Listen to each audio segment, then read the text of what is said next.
महिमा सामायिक की गाय प्रभु महावीर ने। महिमा सामायिक की गाय प्रभु महावीर ने। प्रज्ञा जन जन की जगाई प्रभु महावीर ने। प्रज्ञा जन जन की जगाई प्रभु सामायिक से समता जागे। सामायिक से समता जागे। गंगा ज्ञान की बहाई प्रभु महावीर ने। महिमा सामायिक की गाय प्रभु महावीर ने। प्रभु महावीर जिस साधना की महिमा स्वयं गाते हैं वो कौन सी साधना है? सामायिक की साधना। सामायिक जो हम कर रहे हैं क्या उसकी महिमा प्रभु महावीर गा रहे हैं, या जिसमें समत्व का भाव सिद्ध हो जाता है उस सामायिक की महिमा गा रहे हैं? कौन सी सामायिक की महिमा गा रहे हैं?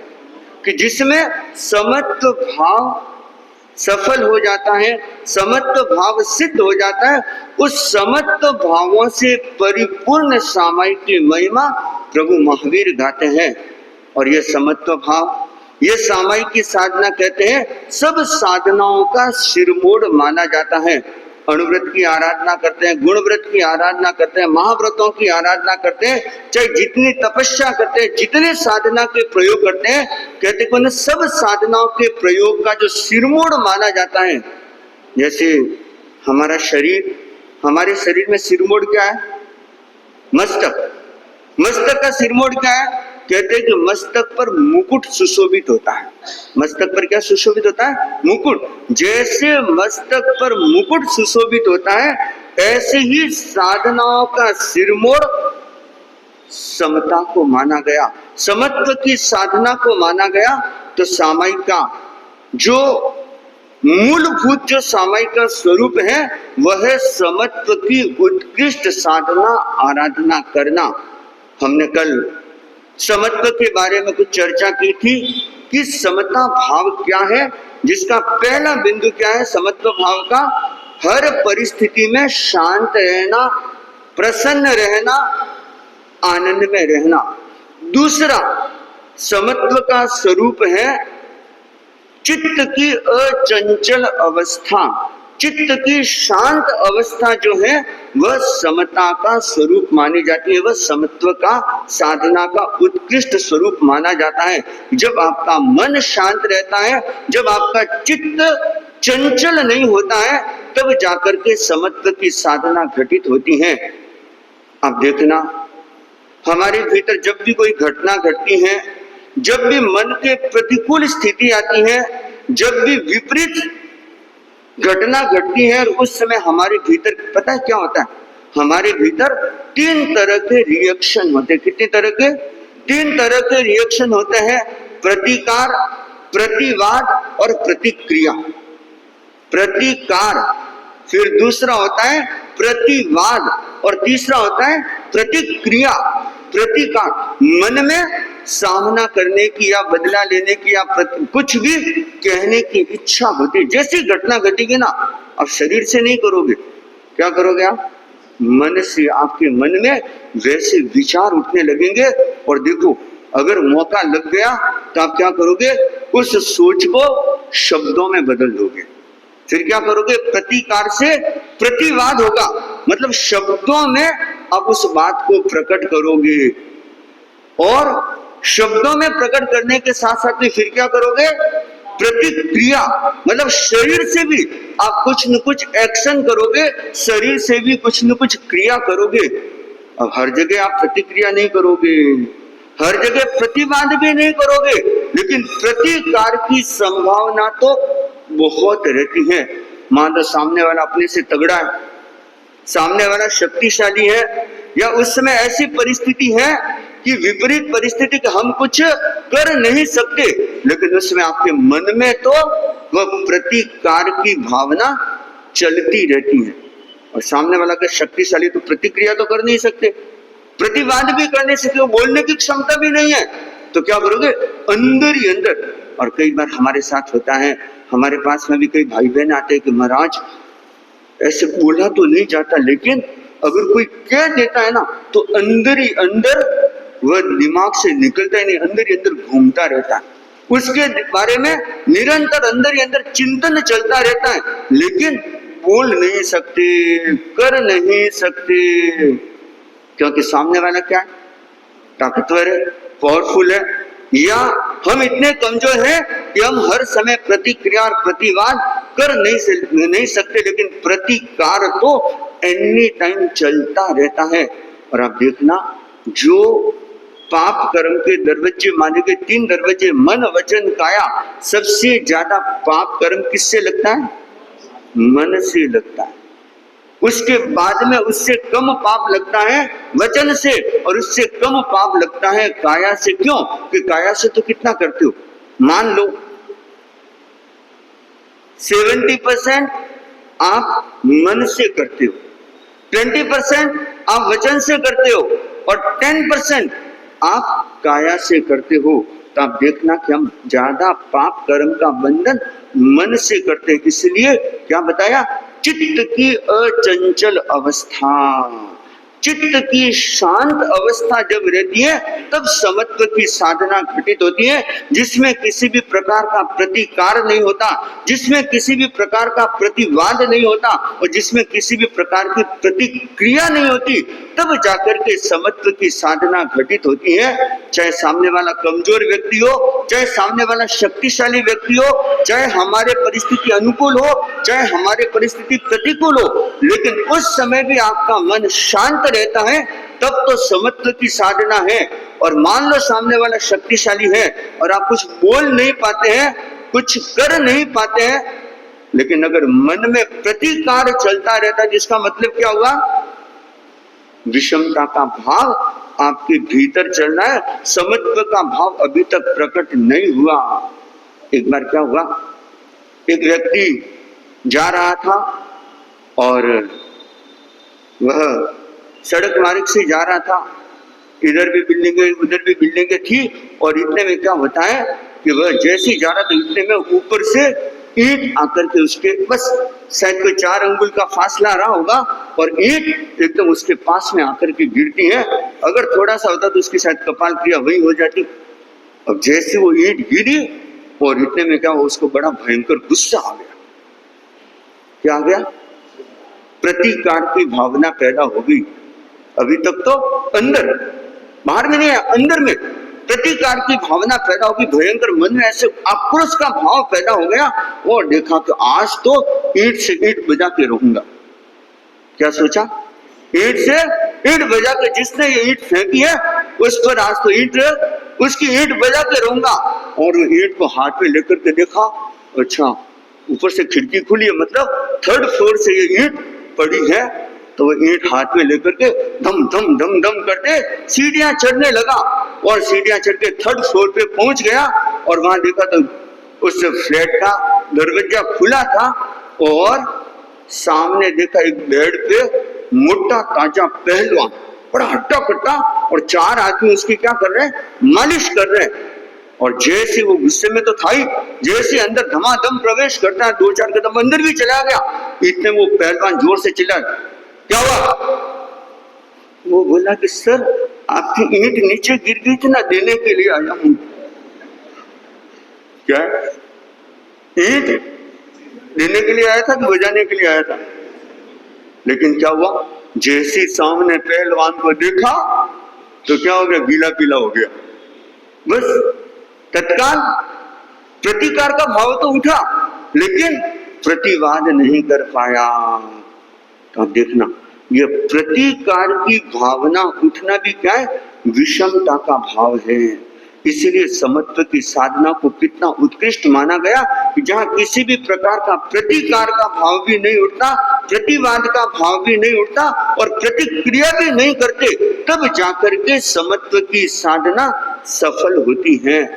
तो यह समत्व का दूसरा रूप माना गया, चित्त की अचंचल अवस्था, चित्त की शांत अवस्था, जहाँ किसी भी प्रकार का क्या नहीं है, तीन बातें नहीं है।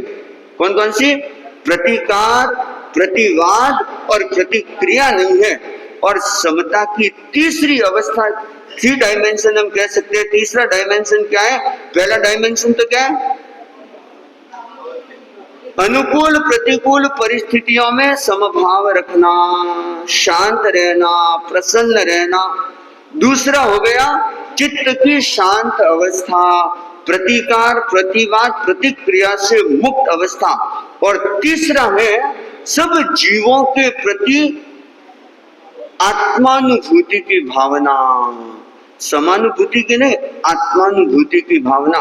जैसी मेरी आत्मा है वैसी सबकी आत्मा है, जैसे मेरे को दुख होता है वैसे सबको दुख होता है। इसको बोलते हैं आत्मानुभूति। एक होती है समानुभूति। समानुभूति तो क्या होता है? दूसरे के दुख होता है, देखो बेचारा कितना दुख को भोग रहा है, कितना कष्ट को भोग रहा है, ये एक सहानुभूति हो गई। उसके बाद में आते गरीब, ये तो बहुत वेदना को भोग रहा है। इस तरह की जो भावना पैदा होती है हम इसको कह सकते हैं थोड़ी समानुभूति। और एक होती है आत्मानुभूति। आत्मानुभूति का मतलब क्या होता है? जैसे मेरे को दुख होता है वैसे इसको दुख होता है। और जब आत्मानुभूति पैदा होती है, भगवान प्रभु महावीर क्या कहते हैं? सब भूयप भूयस सम्मम भूयाहि पासो, कि हर जीव को आत्मवत समझो। जैसे मेरी आत्मा वैसे सबकी आत्मा है, जैसे मेरे को पीड़ा होती है वैसे सबको पीड़ा होती है। और ऐसा व्यक्ति कभी किसी दूसरे प्राणियों को पीड़ा नहीं पहुंचा सकता, क्योंकि वह पीड़ा दूसरों को नहीं पहुंचा रहा है, वह पीड़ा स्वयं को अनुभूत हो रही है। यह गहरी अनुभूति जब हो जाती है तो कहते हैं कि उसमें समत्व की उत्कृष्ट साधना प्रकट हो जाती है। तो यह समत्व की साधना, समता भाव या उत्कृष्ट सामयिक का भाव हमारे भीतर कैसे प्रकट हो, हम इस समत्व भाव में कैसे रहें, तो हम इसके कुछ बिंदुओं के बारे में जान लेते हैं, जिससे कि सामयिक करना 48 मिनट की है, लेकिन सामयिक में रहना यह हर क्षण हो सकता है। सामयिक करना तो कितने मिनट की है? 48 मिनट की है, लेकिन समत्व भाव में रहना, सामयिक में रहना, यह कभी भी हो सकता है, कहीं पर भी हो सकता है, किसी भी अवस्था में हो सकता है। और एक्चुअल में सामयिक में रहना ही सामयिक है। सामयिक करना द्रव्य सामयिक है, लेकिन सामयिक में रहना यह वास्तव में भाव सामयिक है। यही सामयिक का वास्तविक स्वरूप है। तो सामयिक में कैसे रहें, इसके लिए पहला बिंदु जो है प्रतिवाद, प्रतिकार, प्रतिवाद और प्रतिक्रिया से बचना। कभी कोई परिस्थिति कुछ भी आती है तो तत्काल कभी प्रतिक्रिया मत करो। पहली बात तो शरीर से कभी मत करो, वचन से भी बचने की कोशिश करो। और मन में भी अगर आता है, अगर कभी हो सकता है भाव उठ जाए घटनाओं को देख करके, जैसी प्रतिकूल संवेदन, प्रतिकूल परिस्थिति आती है या अपमानजनक स्थिति होगी, किसी ने कुछ कह दिया और तत्काल मन में प्रतिवाद, प्रतिकार की भावना अगर उठ जाए ना, तो उस समय तत्काल चिंतन को थोड़ा सा मोड़ देना, तत्काल प्रतिक्रिया मत करना। उस समय अच्छा इसने कहा है, ठीक है कोई बात नहीं, इसका अपना चिंतन है। और जब हम उस समय तत्काल प्रतिक्रिया नहीं करते हैं, प्रतिवाद नहीं करते हैं, तो देखना जो हमारे भीतर प्रतिकार की भावना उठी थी ना, वह भी शांत होने लग जाएगी। तो उस समय क्या चिंतन करना है? अच्छा अगला कह रहा है, अगले ने ऐसा मेरे साथ में किया है, हो सकता है मेरे कर्म का, अशुभ कर्म का उदय हुआ है, तब जाकर के ऐसी स्थिति बनी है। उस समय जब व्यक्ति ऐसा चिंतन करता है तो कहते हैं कि तत्काल उसके भीतर समभाव प्रकट होने लग जाता है। और उस समय उन महापुरुषों का स्मरण करना। कौन से महापुरुषों का? गज सुकुमार मुनि को याद करना। उस समय प्रभु महावीर को याद करना, उस समय कूर्गडुक मुनि को याद करना, उस समय खंडक मुनि को याद करना, उस समय मेटार्य मुनि को याद करना, उस समय सुकौशल मुनि को याद करना कि जिनके सामने कितनी कितनी ऐसी विकट परिस्थितियां आई, लेकिन उस समय उन्होंने अपने विचारों को, अपने भावों को स्वस्थ रखा, तब जाकर के वह उत्कृष्ट समत्व की साधना घटित हुई। और कहते कि उस उत्कृष्ट समत्व की साधना से उन्होंने मुक्ति को प्राप्त कर लिया। तो जब जब हमारे सामने ऐसी घटनाएं घटे तो तत्काल प्रतिक्रिया मत करना, थोड़ा सा इंतजार कर लेना, थोड़ा सा प्रतिवाद भी मत करना, थोड़ा सा इंतजार कर लेना। और जो मन में प्रतिकार की भावना उठी है उसके लिए भी उन महापुरुषों को याद करके उस प्रतिकार मतलब विचारों से भी बाहर निकलने की कोशिश करना कि शायद यह मेरे अशुभ कर्म का युग है, तब जाकर के मेरे साथ में ऐसा हुआ है या मेरे जीवन में ऐसी घटना घटी है। तो बड़ी आसानी से निकल जाओगे और इस समत्व की भावना अपने आप पुष्ट होती जाएगी, शक्तिशाली बनती जाएगी। तो पहला काम हमें क्या करना है? प्रतिकार, प्रतिवाद और प्रतिक्रिया में शीघ्रता मत करना, आराम से इंतजार करना, चिंतन करना, और चिंतन करके हम उस नकारात्मक स्थिति से, नकारात्मक भावों से अपने आप को बाहर निकालने का प्रयत्न करें। तो पहला उपाय तो यह हो गया। और दूसरा उपाय है अपेक्षा की उपेक्षा करना। दूसरा उपाय क्या है? अपेक्षा की उपेक्षा करना। मतलब कि हमारे भीतर एक व्यक्ति दूसरे व्यक्ति के लिए अपेक्षाएं रखता है, एक्सपेक्टेशन। हर व्यक्ति की किसी न किसी से अपेक्षा कुछ न कुछ तो रहती ही रहती है। पिता के पुत्र से अपेक्षा रहती है तो पुत्र की पिता से अपेक्षा रहती है, पति की पत्नी से अपेक्षा रहती है तो पत्नी की पति से अपेक्षा रहती है, देरानी की जेठानी से अपेक्षा रहती है, जेठानी की देरानी से अपेक्षा रहती है, व्यापारी की जो नौकर कर्मचारी है उससे अपेक्षा रहती है। मतलब देखना, अपेक्षा सबके साथ में किसी न किसी रूप में रहती है। और यह भी ध्यान रखना, जितनी ज्यादा अपेक्षाएं होगी उतना ज्यादा विषमता का भाव रहेगा, क्योंकि अपेक्षा सारी पूरी नहीं होती है।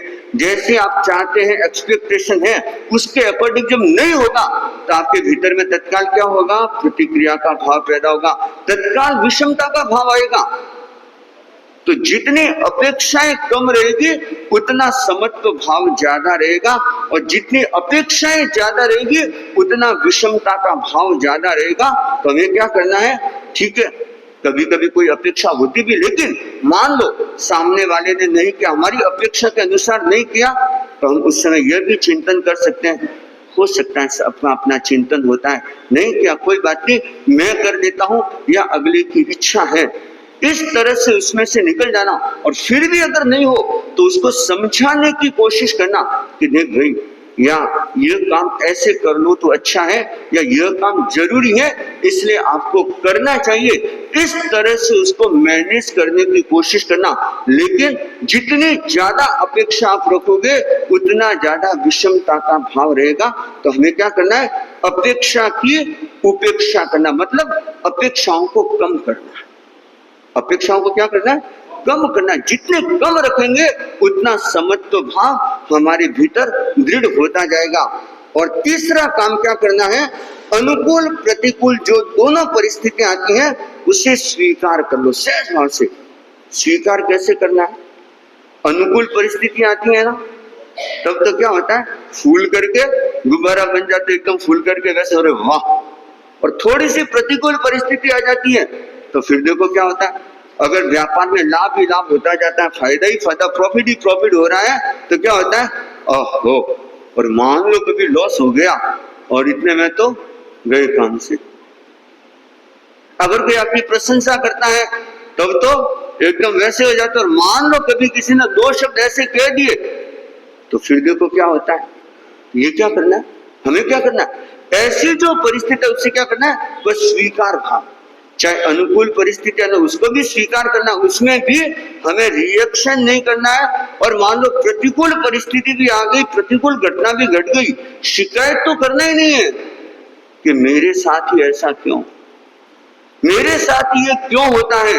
नहीं, हमें क्या करना है? चाहे प्रतिकूल घटना घटे तब भी उसे हाथ जोड़ करके अहोभाव से स्वीकार कर लेना कि मेरा अशुभ कर्म का उदय हुआ है।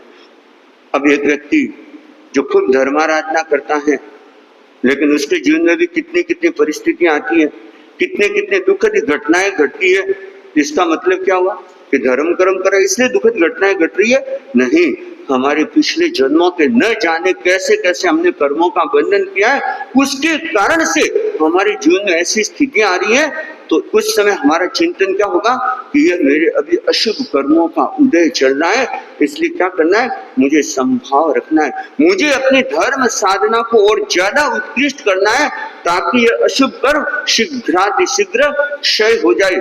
तो हमें जो भी हमारे सामने परिस्थिति आए तो क्या करना है, अहोभाव से उसे स्वीकार करना है, रोते रोते मत करना। हाँ, रोते रोते स्वीकार करोगे तो पुनः नए कर्मों का बंधन होगा, और हंसते हंसते स्वीकार कर लिया वह कर्म अशुभ कर्म क्षय हो जाएगा। ये ध्यान रखना, अशुभ कर्म को क्षय रखने का सबसे सरल तरीका क्या है, समभाव रखो, हंसते हंसते उन कर्मों को स्वीकार कर लो। जो घटना घटी उसे हंसते हंसते स्वीकार कर लो, तब तो वह कर्म क्षय हो जाएगा।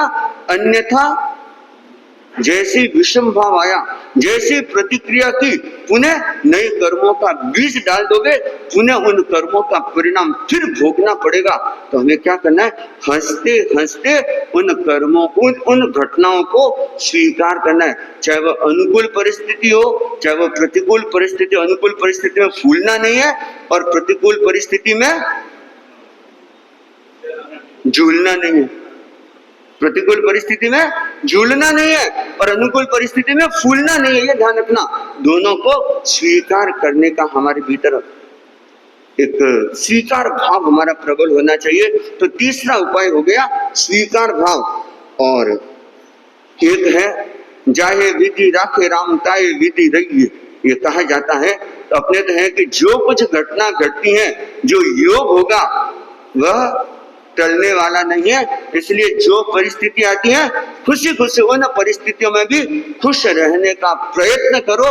तो कहते हैं कि वह व्यक्ति समत्व का उत्कृष्ट साधक बन सकता है।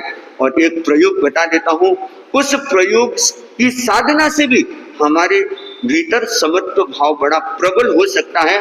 तो इसमें आराम से सीधा बैठना, कभी मौका लगेगा तो सवेरे की ध्यान क्लास में भी करवाने का भाव रखता हूँ। संक्षिप्त प्रयोग बता देता हूँ।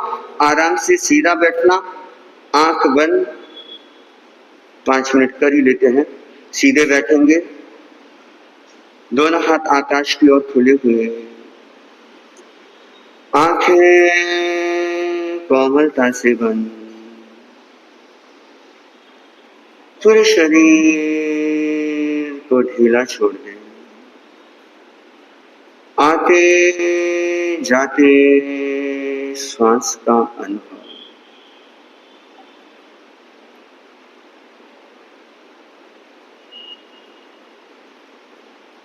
हे गीतराज प्रभु, मैं आपकी शरण स्वीकार करता हूँ।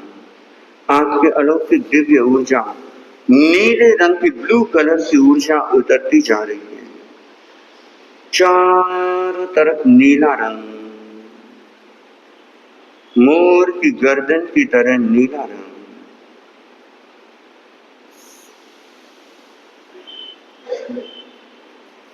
चारों तरफ नीले रंग की अलौकिक दिव्य ऊर्जा उतरती जा रही है। इस दिव्य ऊर्जा से सहिष्णुता का विकास होता है, टॉलरेंस पावर बढ़ती है। संकल्प करेंगे, मैं हर परिस्थिति में शांत और संतुलित रहूंगा। मैं हर परिस्थिति में शांत और संतुलित रहूंगा। अनुकूल प्रतिकूल, सुख दुख, निंदा प्रशंसा, मान अपमान, जन्म मृत्यु, कैसी भी परिस्थिति क्यों न आए, मैं हर परिस्थिति में शांत और संतुलित रहूंगा। मैं हर परिस्थिति में शांत और संतुलित रहूंगा। मैं सदा समभाव में रहूंगा। प्रतिकार, प्रतिवाद, प्रतिक्रियाओं से मुक्त रहूंगा। स्वीकार भाव, हर परिस्थिति को स्वीकार कर लो। मैं हर परिस्थिति में शांत और संतुलित रहूंगा। मैं सदा प्रसन्न रहूंगा। मैं सदा आनंद में रहूंगा। अशुभ कर्मों के योग से हो सकता है घटना घट जाए, कभी विषम परिस्थिति, दुखद परिस्थिति भी आ सकती है, परंतु उसे भी सहज भाव से स्वीकार करूंगा। मैं हर परिस्थिति में शांत और संतुलित रहूंगा। मैं सदा प्रसन्न रहूंगा, आनंद में रहूंगा।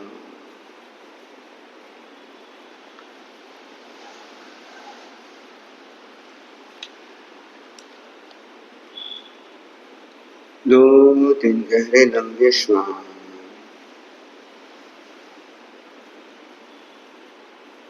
ओम शांति शांति शांति। आंखें खोलेंगे तो सामयिक समत्व की साधना और समत्व का भाव कैसे पुष्ट हो, इसके लिए मैंने कुछ उपाय आपको बताए हैं। तो सिर्फ सामयिक करना नहीं, हमें सामयिक में रहना है। क्या करना है?